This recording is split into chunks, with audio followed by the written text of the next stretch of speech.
It's time for To The Last Drop podcast with Liam Delcalm and Brendan Nell.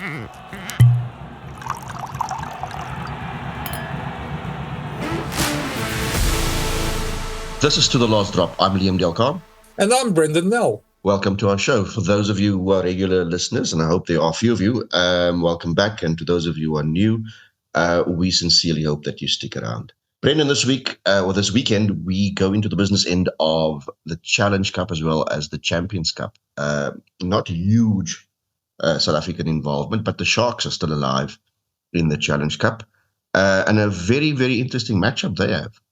Yeah, it's not often we see South African teams in this business end of the competition, but the Sharks certainly have a chance to win it. They're in the last four. I suppose counting against them is the fact that they're playing if they win this one, they're playing at the Stoop in London near Twickenham, and while that shouldn't count against them because they'll have a lot of South African support around there. If they win there, they've got to play at Tottenham Hotspur Stadium, the final as well. So they're not going to be playing at home for this. So they're going to have to play a lot better than they did against the Scarlets last week. Although there were some good parts on that. And Clermont away from home are probably not the same monster that they are at home. We should probably also remind listeners why the Sharks don't have actual home advantage, but you're right about Clermont playing at home. I remember when Vern Cotter was still their coach a while back, they became a side that was absolutely impossible to beat at home. I think they had something like 85 or 86 consecutive home wins, but they are more vulnerable on the road. Yeah, and look, Stoop is not a big stadium. I mean, I can't think that it's more 15,000 or something like that. Yeah, 15,000 seaters. So I mean, I think in terms of that, there probably will be quite a bit of travelling support, but not as much as if they would have to play in France. And certainly, we expect quite a bit of expats out there to support them as well. I think they've got a decent chance there. Yeah, it'll be interesting to see how the split in support. I think the Sharks have a fair chance of actually getting more supporters than them. Yeah, I think they probably do, and that's probably what they're banking on there. I'm not sure how many thousands of South Africans are in London, but if they can get into that stadium, I'd say go and support them as well, and hopefully the Sharks. Yeah, it depends what Sharks team you get, but with all their Bok experience, hopefully that shines through. Yeah, I mean they've actually built up a nice head of steam after sort of a very troubled time initially in the URC, so they've got a bit of momentum. I mean, but that's still a hell of a Clermont side. I mean, they've got some proper international experience as well. There are some game breakers and some real gain line bashers. Pesiali Yatu and Gus Sokola. They are just absolute monsters when it comes to eating the gain line. And of course, in terms of experience, Marcus Kremer, Thomas Lavanini, Batusta Delguy on the wing, George Mohala, the former Blues centre, he's also in Clermont colours. So there's quite a bit of experience. Yeah, it's going to be a tough ask for the Sharks, but they don't have. It's not like they don't have experience in their side with that pack with Etzebeth and Ox and Bongi and those guys coming through. There is a fairy tale ending to be written, and considering the season they've had, putting all their eggs into this basket at the moment is not a bad thing at all. And of course, that'll be quite a jump if you now play your semi-final at the Stoop in terms of 15,000 people. And then there's the carrot of playing in Tottenham Hotspur Stadium, which is probably the most modern stadium around these days. I mean, that's something to look forward to. Well, let's have it. And I mean, it's just a pity in a way that they don't get so many gate takings, because that's been a bone of contention, especially up north with the other some of the other games there in Ireland, with Croke Park being filled for 82,000 people, that the EPCR gets all the revenue, the clubs don't share it, and that gets split evenly around the three leagues that participate in the European Cup. So the money will filter down. but a lot less than if you were hosting it technically at your home ground, where you'd at least take 50% of the gate taking. So that's quite a contentious point, but well, them are the rules, as they say. So yeah. But just on that, let's have a listen to some of the players themselves. The Sharks, put up Werner Kok and Lukhanyo Am, two of their most experienced guys. And Werner Kok, also shame. I must mention, he did tell me the other day when I saw him that horrible story about his jerseys being stolen there in Stellenbosch. Yeah, I remember. He told me they never were found. So if anybody does spot a Werner Kok Sevens jersey on the market somewhere, know that it is stolen. And please make contact with either us or them or etc. Name and shame as well while you're at it. Yeah, he's still looking for them. So help the guy out if you do see something like that. So have a listen to what Werner and the Lukhanyo say about the game. Yeah, I think in games like this is trying to get the best prep that you can. I think we've done a great deal for ourselves, putting ourselves in this position. And I think once you're in the change room, it's just having the confidence of the prep that you've done in the week. So I think the hard yards are being done right now, preparing for, Saturday for 12:30. So I think whenever, we're ready to go out there, we shouldn't have any doubts. We should go there with a lot of confidence. I think we've got a lot of characters in the team. Personally, a guy that's, not too much hyped up, before games.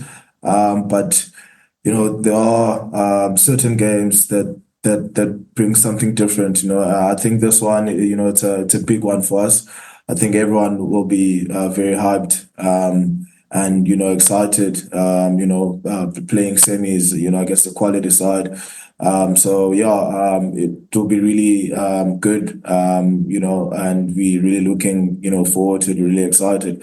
So to answer you.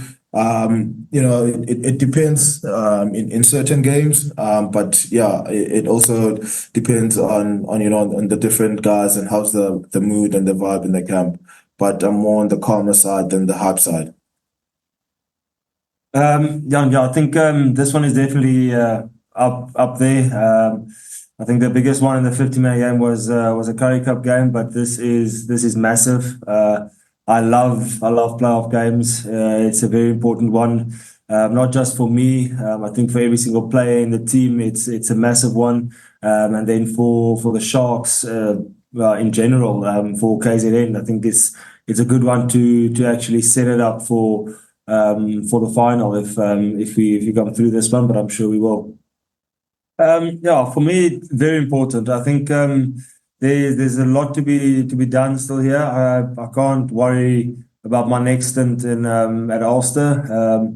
There's a lot to work towards. The Sharks is busy with something very big at the moment, and that's probably going to be one of the biggest regrets because they play some, or we are actually playing some good rugby, and there's a lot of change in the camp.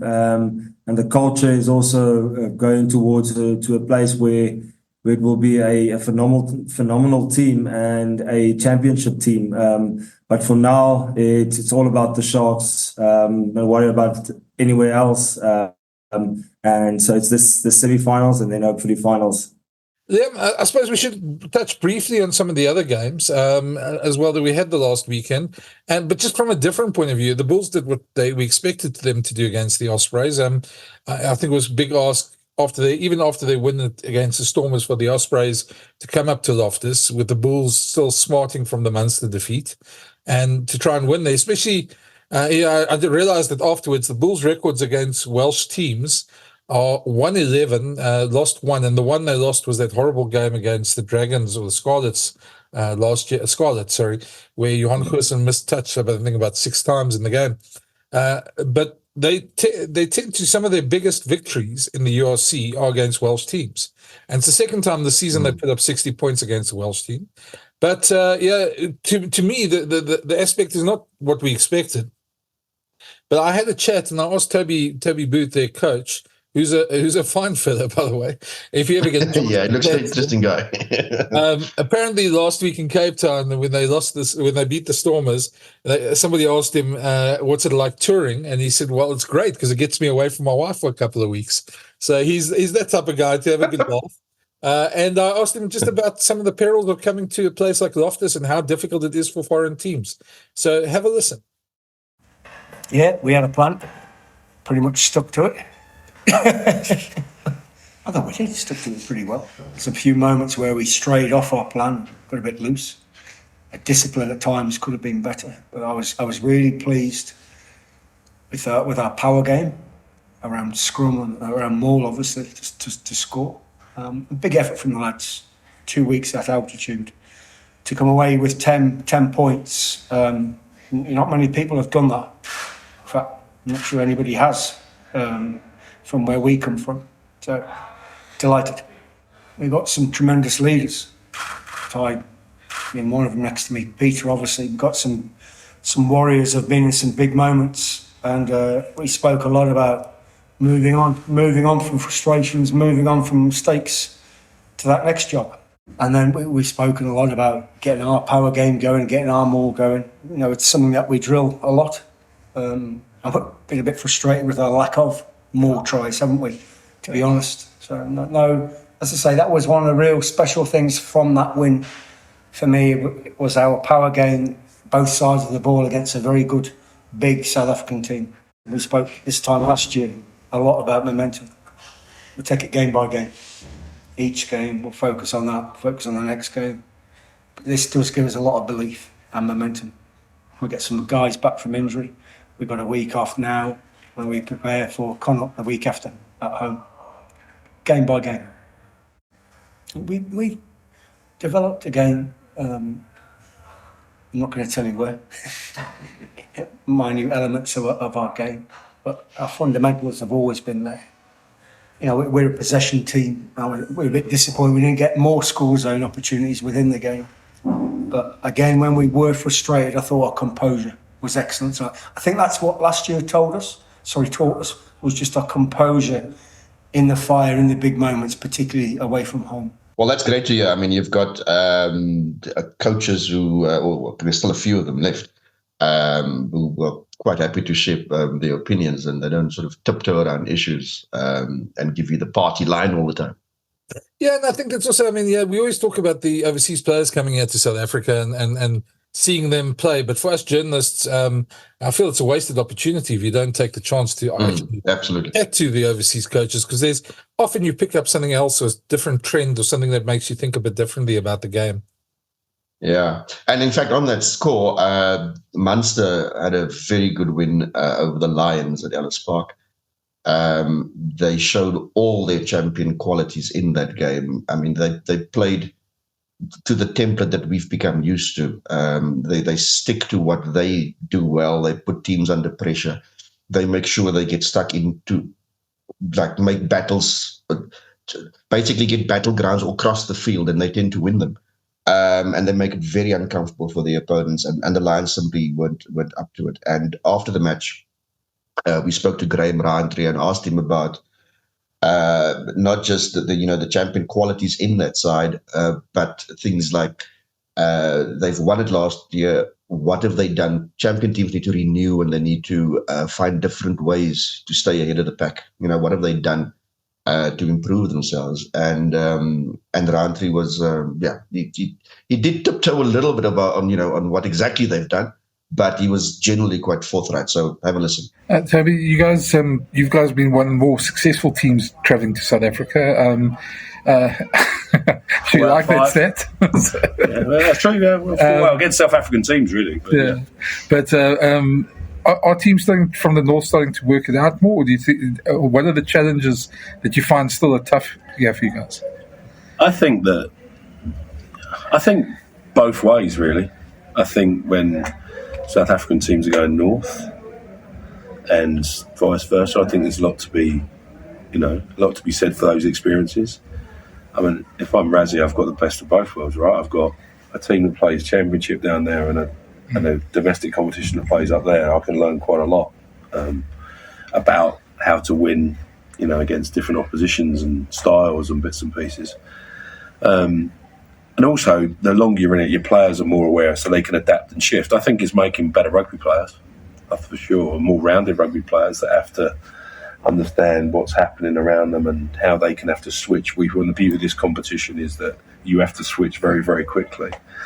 And that means you've got to make sure you coach them differently, and they've got to be adaptable and, not robots. They've got to make sure that they understand what they are, but what little nuances make a big difference. So I think there's probably some truth in what you say. I think that people depends on what side you bring as well. We're always going to bring our strongest side of it because we want to test ourselves against the best. The in especially early in that second half, it seemed almost. But part of the difference was just the intensity of the World Cup winning players on the Bulls side, Vili, Kurtley, Arons, Sakane, and Moody, just when they just got into form. Again, quality's quality as well, right? So, again, if you're not doing what you want to do and you give other people of that quality what they want to do, then the chances are they look good, right? That's the reason that they are what they are. So, yeah, I think you're absolutely... I think there was... I thought that the power game was definitely evident from the Bulls. I thought they looked a powerful side. We're always going to be tough and brave, we know that. And we have to work extremely hard for the moments that we created, and then you get intercepted twice when you think, okay, we could get something out of this. And the score blows out. But I said to the team, don't worry about the score. We're chasing 4 tries here, whatever happens. And that's what we do at the Ospreys, And the game had gone for us, but as you saw, even with the last bit, we gave it a great game. In accuracy, we don't give ourselves the final shot, so it almost encapsulates itself in that play. Where does this leave you for your playoff hopes? Well, we just talked about it. We go. It's not going to get any easier if you think about our the last 5 games of our season. Go Stormers away, Bulls away, Leinster away. So I don't think anyone in the world's going to prescribe that as the easiest.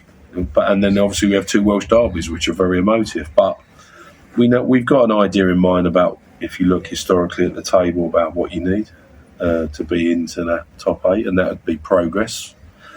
And then you see where it takes us, like we did in Europe. We won a knockout game first time ever. So I think there's an expectation or a realism about where we are and what we're doing. I'm delighted. I'm never going to sit here and criticise the effort of our group. I think they're great. I love this group. I really do. And they're an unbelievably tight group. But we've got to learn to be accurate and have the qualities when it matters. And that's part of the learning curve.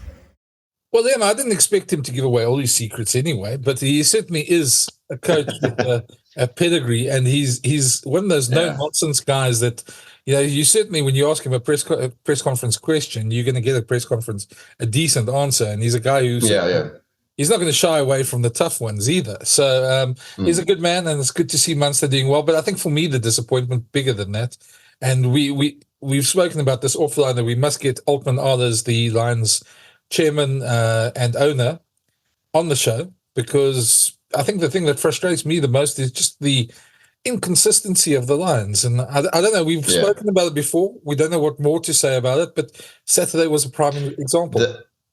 And then the coach, Ivan van Rooyen, was asked about the inconsistency, and he kind of defended overall performance in that game, the effort they put in. But the problem is, and often when they do suffer a defeat, it's a lack of composure. They don't know what to do in the key moments. So they'll have a lot of ball, they show a lot of intent, they attack, but then they are handling errors. They are like basically silly errors creep into their game at the wrong time, and it often it goes back to composure, and they just don't have a sense of sort of grabbing the big moments. So that is something that I don't know how difficult it is to coach that out of a team, whether that just comes with experience. But you just got the impression that Munster know how to win rugby matches and the Lions don't. Yeah, and I think we'll cover that a bit when we get somebody like Altman on here. I think we'll cover that a bit more in deep detail as well. Just let's, before we move on to other rugby, let's finalize the European competitions, or the EPCR competition, should we say. Let's have a quick look at, obviously, the big 2 games this weekend. On Saturday at Croke Park, sold out, 82,700. That's a hell of a crowd. 700. Yeah, at Croke Park, Northampton, who lost against Harlequins last week, which was interesting, and that was a very nice game to watch. Yeah, playing against Leinster, the mighty Leinster, and you sort of wonder, Northampton have got the game to surprise a team like Leinster, but Leinster's efficiency should carry them through. That's what you'd expect. I mean, the two big dogs are still left in the competition. And when I say by big dogs, it's the two teams that have the most success in the Champions Cup, Toulouse and Leinster. 9 stars. So you'd expect Leinster to come. Sorry? 9 stars between them. Yes, indeed. You'd expect Leinster to come through that game. But Northampton's had a good season, and they are a very combative side. I mean, they... a bit like Munster, they create battles and they take people to uncomfortable places. It's a tall order though to go to Dublin and get a result there. So I think it might be tight for a while, but I still see Leinster coming through. I see just an interesting sort of sidebar. They might face a very angry crowd because I see Croke Park's regulations say that no alcohol will be served in the stadium. Can you imagine the Irishman without a Guinness at such a big game? Oh dear. Yeah, you see, I don't know if they thought this through because, you don't want to upset the faithful like that. I mean, but yeah, that's a big decision. So if you see the crowds a bit boorish, then it might not just be the rugby. So moving across. Well, I suppose. I mean, I don't know. I mean, I don't think they decided where they played this game. Or was it the EPCR? EPC. Well, they had to play the away from Dublin, away from Aviva, and that was the problem. So I'm not quite sure what the rule is, but I did see a very alarming news article about that this week. And then the other game, as you said at some point, contrasting styles that we could maybe expect here. You've got Toulouse, who's got the power game, and then they turn it on when they really need to against the Harlequins, a team that is very fleet-footed. They find ways around you, over you, and creates a little bit of chaos. And I think that's what they would try to do against a team like Toulouse, who they're just unrelenting when they come with those big forwards and they bring this power game, and eventually they sort of grind you down. So it will be an interesting game tactically. Well, it's definitely that way against Exeter when they played them. Exeter had them for 40-odd minutes, but early in the second half, when Toulouse just turned on that power, Exeter fell apart. And I think there was something like 4 tries in like 10 minutes or something, and they just didn't have an answer for that. What surprised me about Harlequins against Bordeaux when they won there was that they kept on coming back at Bordeaux, and it was through their maul and through their scrum that they sort of got the upper hand. So that's going to be interesting to see if they can sustain that again. It was a wonderful example of a team when they had opportunity, they took just about everything. I mean, they didn't have all the ball. In fact, I think Bordeaux had the bulk of the possession. But wonderfully game managed by Harlequins. I mean, when they had a sniff, they seized on every opportunity. And I just got the sense there in that game as well that Bordeaux were probably a little complacent. I think there were times in that game where they thought, okay, they've got the measure of the position, but Harlequins, good on them. I mean, they just kept coming back. Yeah. One of my favorite players there, Tyrone Green, who's there, also creating chaos for me at the back there. But the interesting part of that game, where Harlequins looked very dangerous, was Andre Esterhuizen going to fly off, which we don't see very often. And with some of the changes coming to the Springbok team, it might be an option for them later in the year. Yeah. It's one way of getting him and Damien to play the same team. Oh, yeah, no, Mr. McKee, imagine trying to... we probably won't start, but yeah. But yeah, those are the two there. I think we're probably going to go for Toulouse to win that one, although Harlequins will be brave. Will it be enough? I'm not sure, but they'll be brave at least. And that stadium is also something very imposing for any team, as we've seen the Sharks and the Bulls played there last year. So. They've got 2 options. They've also got the Municipal Stadium, which is a lot bigger. They've got Ernest Wallon and they've got the Municipal Stadium. So they've got those 2 options. But either way, playing away against Toulouse is just a very daunting prospect, given the size of those forwards and then given the strike runners they've got at the back. It's, tall order. So by the time you listen to this podcast, the kickoff would have happened in the under-20 Sanzar inaugural rugby championship. I caught up last week, as you heard in last week's pod. We spoke to Bafana Ndleku, the coach, and they would have played New Zealand by the time this pod is out. But one of the players who's really sort of stands almost head and shoulders out in that team is 19-year-old JF van Heerden, who's had a wonderful season with the Bulls. 19 years old, playing Champions Cup rugby, and doing exceptionally well as well. So, he's as he said to me, he's a farm boy from outside Kimberley, and he wants to see a kangaroo. Well, I had a little chat to him just before they left for Australia, and have a listen to his chat. It's obviously been a wonderful season for you so far. You've come from nowhere. You've now played 3 consecutive games for the Bulls. Just how does it feel? It must be wonderful just to go through this. Yeah, no, I mean, that's a good experience. Didn't think I would be let's say a year ago. But yeah, very privileged. And yeah, I enjoyed a lot. It's a good experience for me as a player, growing and coming into that system as well. Take me through when Jake told you Ron Nukia was injured and you're going to go on with 15 minutes to go. So what went through your mind? You had an amazing game that day. Yeah, no, I mean, in the week, Ron had a little bit of a niggle in his hammy. So I almost just in my mind had that like in the back of my head, maybe not, but still wasn't expecting it. But yeah, I mean, if something like an opportunity like that comes over your way, I mean, it's an opportunity that you can't seize that. So I think excitement was definitely. Most of all, I was excited. Yeah.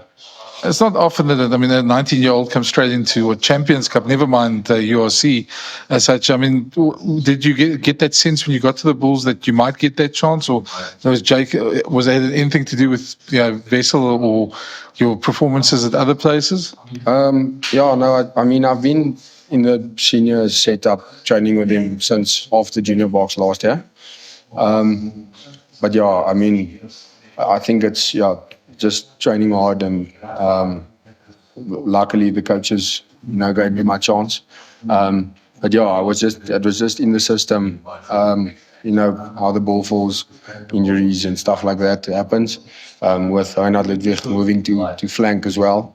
So that 5 jersey went open the second that Ron couldn't be there. So. And you've seen Cameron and Reinhard both get these opportunities. So it must be nice to be in an environment where if you're good enough, you're old enough. Yeah, no, I mean that's very nice. You don't see that everywhere. I also think it's important, and say for the union as well. But yeah, definitely it's nice to have other young guys with you as well. It helps to feel like you're not alone if you know what I mean. Tell me a bit about your background. You had great college, etc. We grew up, your heroes growing up, Bok heroes, things like that. Yeah, we grew up there around Kimberley. My dad, they farm, so been on the farm my whole life. Then went to primary school in Kimberley. Got the opportunity to go to Grey. Went there, boarding school, and then got the first contract at the Bulls. And yeah, they have been growing since after school. And then Bok heroes, I would say PSP is definitely up there. Victor Matfield. So yeah, those are my two biggest guys. Sounds like you were a Bull from when you were young anyway. Yeah, no, I was always a Bull. Saw a picture the other day of a concert in primary school of me with the bull horn hat and everything on. So that was nice to see him. But so yeah, no, Bull from very small age. Yeah. So from a farm in Kimberley, all the way to the Champions Cup. Now you're going off to Australia. Just your expectations, and how much has that prepared you for what you're going to experience with the Junior Box? Yeah, no, I mean, 2 different systems, obviously. So I'm still finding my feet a little bit here at the Junior Box. I've only been here for 2-3 days now. But yeah, very excited, and I think the experience with the Champions Cup and stuff is definitely going to help me. I think decision making and stuff like that. I have a whole other way of thinking about things, line our eyes, and so yeah, definitely going to help. But I mean, the goal is still I'm with the junior box.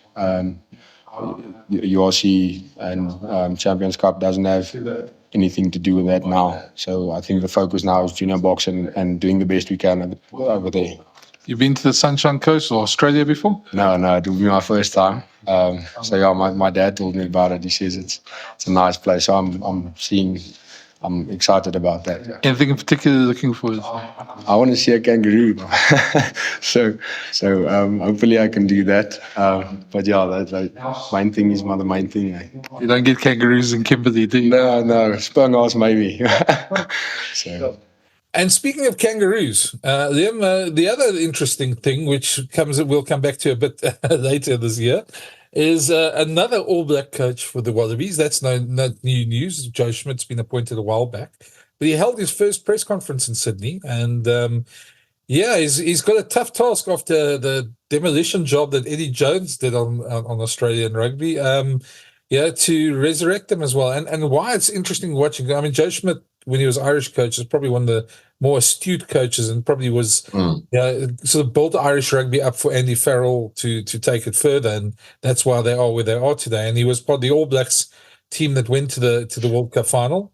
I was about to say, they did. There's no doubt that he turned on some of the magic there as well. And so him taking over the Wallabies, I'm not sure how big a job. I suppose we'll only see as the season goes on. But with the Springboks playing 2 tests in Australia this year, it's going to be keen to watch. But have a listen to some of his comments. Yeah, I grew up as a young kid watching Australia versus New Zealand. Bledisloe, it goes back a long way. I've watched disappointment. John Eales kick goals to win Bledisloe Cups, and to be even Berkey might have kicked a couple of goals as well. And I just don't remember those ones. No, as selective as it was, to be on the other side of it, I've been involved in a few coaching recently where the result was quite tight, and a couple of results that were very large. And for me, it's less about the Bledisloe Cup at the moment, because I'm very keen to take one test match at a time. So we're just looking to get selection right as best we can, get into Wales, get those 2 tests out of the way, and the Georgian test out of the way, and then we'll be better prepared to know what trajectory we're on and what we need to do to be as competitive as we can be at the back end of the Rugby Championship when the Bledisloe. Look, I think there's a lot of rivalry there, but there is the Anzac spirit, that genuine. It's not probably until you live overseas for a while that you actually realise just how often Australians and Kiwis, they team up. First time I went to London, we ended up with a touch game in the middle of London with the Aussies versus the Kiwis. But the touch game was just an excuse to socialise afterwards, really. And so, those bonds are pretty strong, and they've been forged over the last century plus. So, it's an awkward one for me. No different. Well, probably a little bit different, but similar to the first time I got involved with the All Blacks. It was against the Irish, and I'd spent 10 years coaching in Ireland, 6.5 years coaching the Irish team, and some of those guys who I'd coached for 10 years were in the opposition, and were good friends after spending so much time with them. So I guess one of my real motivations for trying to help was when Peter Horne rang me. I do genuinely believe that we need to be as strong as we can in this corner of the world, and that's a corner we share with the All Blacks and New Zealand. Not a corner where we can live in isolation, I don't think. So one of the ways to help each other is to try to be as competitive as we can be against each other to drive the performance of both teams. And there's certainly been a lag on our side of the Tasman, and we're going to try to roll our sleeves up and close the lag as much as we can. Yeah, and that is a conundrum that you face whenever you shift, and with the amount of transitions that occur in international rugby, but even in club rugby, you often end up, a foe to your friends somewhere along the line, and I don't think I have a massive amount of IP, but I've got a lot of experiences after 20 plus years of professional coaching, and whatever the All Blacks, whatever I know about the All Blacks know lots about me as well. And so, I think even the All Black coaching staff, some of them are good friends. Leon McDonald, Jason Holland. Jace was in Ireland when I was there with Munster. I worked with Leon, obviously, with the Blues. Worked with Jason Ryan with the All Blacks. So a lot of those guys, they know me inside out as much as I know some of what the All Blacks have been doing. But with a new head coach and a new coaching staff, there's obviously going to be shifts in what they do, and we're going to have to watch what they do through the England series and through the early games in the TRC to find out how best to try to combat whatever we think they're going to bring. Yeah, and it's probably fluctuated a little bit like the Bledisloes have in the last 2 years as well, where being competitive 1 week hasn't necessarily materialised into being competitive the next week. And I think driving that consistency of performance is massively important. What happened to the Brumbies in Auckland and what the Brumbies then did last weekend is a fantastic example of the fluctuation in performance that occurs, and trying to build a consistency in that performance is going to be part of the challenge. I was at the Blues Reds game in the weekend. Fantastic game for a neutral supporter, I think, because the excitement there was fantastic, and the way the lead changed hands and the game ebbed and flowed. But just being able to nail those big moments at the finish of those games as well, which has been a bit of a challenge for the Wallabies in recent years. And I don't necessarily have the answer, but I've had some experiences where teams haven't quite nailed those big moments, and trying to build a mindset where you can stay process driven through those periods. I don't have, as I said, solutions or answers to that. I just have to try to best create a consistency. And I think the best way to do that is, first of all, to get selection right. And we're working really hard on that. And that's not just me, Laurie's busy with the under-20s at the moment, and I'm looking forward to them getting out tomorrow and doing a good job. Mike Cron is looking very closely at particularly the pack and the tight forwards. Jeff is coaching against teams, and he's got the Rebels there, so he's looking closely. And Owen Toolan's got a great eye for detail around performance. So that's what we're working on right now. And then once we get to know the people we have, I think we'll try to build the mindset where we can be consistent. And I know that's what Super Rugby coaches, and I've been really